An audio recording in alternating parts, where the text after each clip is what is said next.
Pleased to also welcome in right now my next guest. He is the championship head coach of the defending world champion Los Angeles Lakers.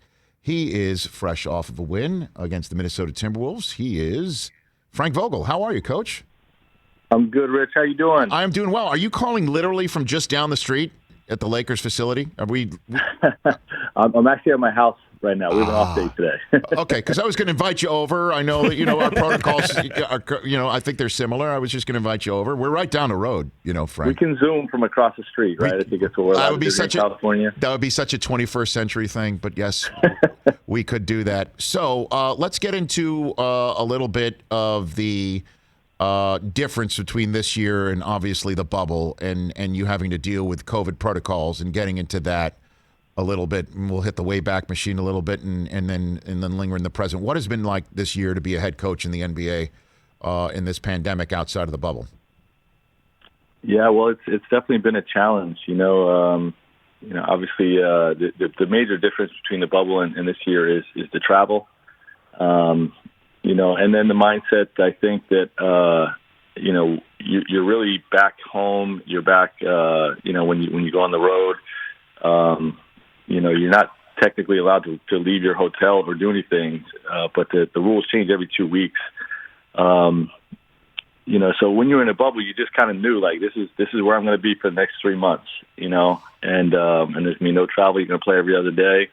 And you kind of fall into a rhythm. But, to have these types of restrictions while dealing with a more condensed schedule and traveling has just been it's been a challenge. But, it's something that we're all in.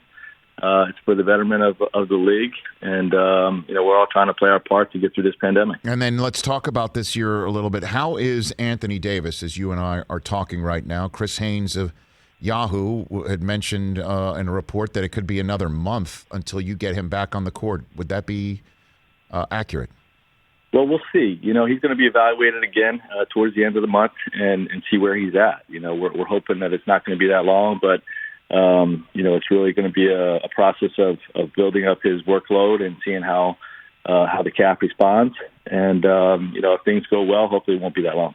Okay, and so is there any sense of, like, look, we got this. There's no sense in rushing him back because of the nature of this injury.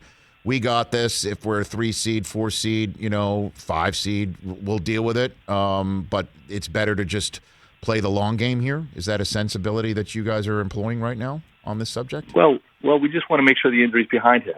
And that's the way we would be with all of our players with any injury. It's the regular season is a marathon, and something like this with such an important player, you don't want to put him at risk to losing him longer term. So we're going to take whatever time is necessary to put the injury behind him. What have you learned about LeBron James being his coach that you didn't know competing against him? What have you learned? I just think it's different to see his IQ up front and his leadership, his ability to figure out a game or figure out a stretch of the season or figure out a playoff series. I've never been around a winner of this level. I don't know if the game has ever seen someone that knows how to win at this level. He just has a great intellect for the game. And, it's something that competing against him, but it's just different when you see it up close. Can you give me an example of that IQ? Something that you're like, okay, I just saw that. Well, anything? I just think you see it on a daily basis, whether it's in game, something that's hurting us, like, hey, we need to do this, we need to do that. It's like having another assistant coach out there. Or if it's a stretch of the season, for instance, most recently with Anthony being out, he was carrying a heavy load, and we knew we were going to be in a period where we had to adjust, and learn to live without Anthony. And he had the mindset, like, after we came out of the gates and lost a couple in a row, that he wanted to play more in the low post and at the elbow.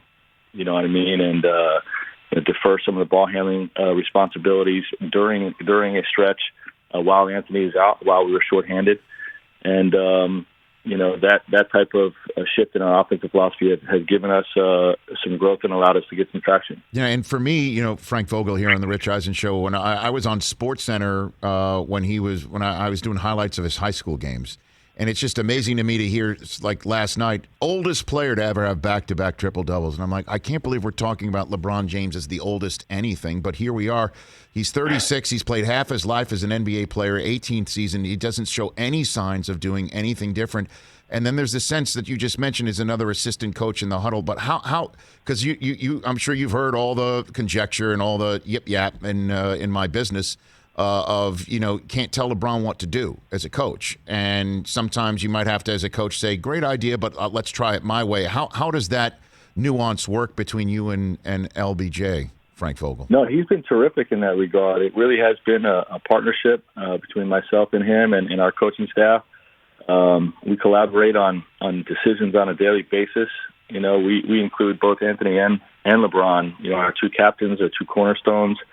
With many of the sort of what you call fence decisions, that we make throughout the course of the season, whether it's a game plan or when to travel or, whether we should have, practice or shoot arounds or whatnot and, measuring work versus rest, those types of things, because, the only thing that matters to those guys is winning, so, we've had a great partnership, plenty of times where, he or Anthony would feel one thing, and we say, "Hey, we got to work," or "Hey, we got to double team," or "We got to run," this type of action, and they'll listen and work together with us. It really has been a great partnership, since our coaching staff was put together here in LA, and hopefully it leads to another positive playoff run. If you could wave a wand, if I gave you a wand that you could wave, and Adam Silver would have to make the rule change that you utter as you wave the wand, what would that be, Frank Vogel, to change in the NBA? A rule change. Yes, sir.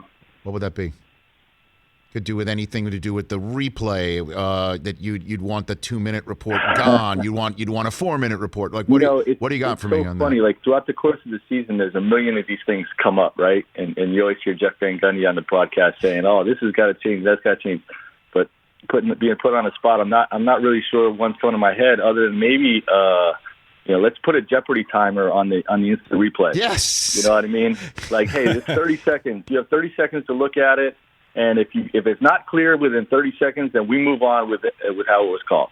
Because your colleagues are stealing timeouts that way. You know that. Right. I'm sure you've attempted that too, Frank. So you're suggesting the Jeopardy theme length of time is what you're saying.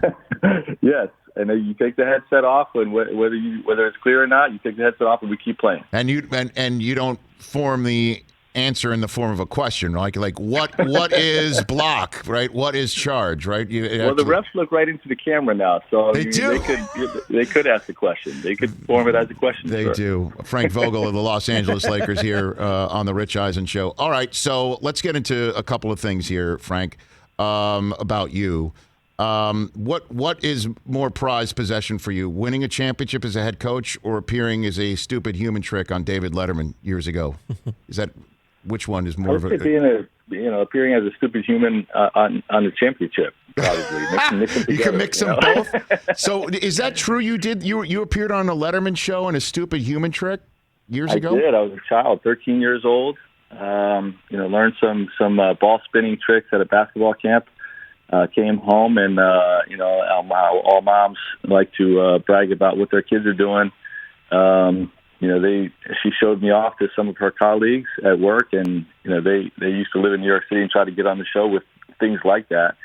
So they gave us the number. We made a phone call, and they said, if he can do what you're saying he can do, then we want him on the show immediately. And about 5 days later, I was on the David Letterman show. Spinning a basketball, brushing your teeth in front of David Letterman in a live studio audience at 30 Rockefeller. Is that what it was? Yeah, and national TV, which I didn't really grasp the concept of. I just thought my friends at school were going to see it. I didn't realize the whole country was watching, and really the whole future internet generation will be watching as well. Do you remember who was on Letterman as guests that night, Frank? You know what's so funny is Marv Albert was actually on. Young, yes, this is 1986, and he was doing like his blooper sequences that he used to do back in the day. He was on, and then there was an Italian comedian named Roberto Benigni, which I don't think anybody really well, I think he won an Oscar. He was an actor, won an Oscar, Frank. So Shades of Borat. This generation would know him as sort of an 80s version of Borat. Okay, well, because interesting, and you being a New Jersey guy, seeing Marv at age 13 probably was big for you, because I'm a Staten Island guy. Cool. I'm a Staten Island guy, so Marv is my guy. Last thing for you, apropos of nothing, I notice these things sometimes. I'm afflicted by it. Frank, I noticed that you guys, meaning the NBA head coaches, used to suit and boot. I mean, it was like a fashion show with you dressing up, coat and tie, and now it's just like what's in the closet, you know? And I'm wondering, have we seen the end of coaches dressing up in the NBA? Because the bubble last year, you decided let's not dress up, and the league has given you the opportunity to dress down. Have the days of NBA head coaches suited and booted, are they over, Frank? I don't know, but I don't think so. I think we're all happy with what our dry cleaning bill looks like, this year and last year. It's a lot better than it has been in the past. But we all had the mindset.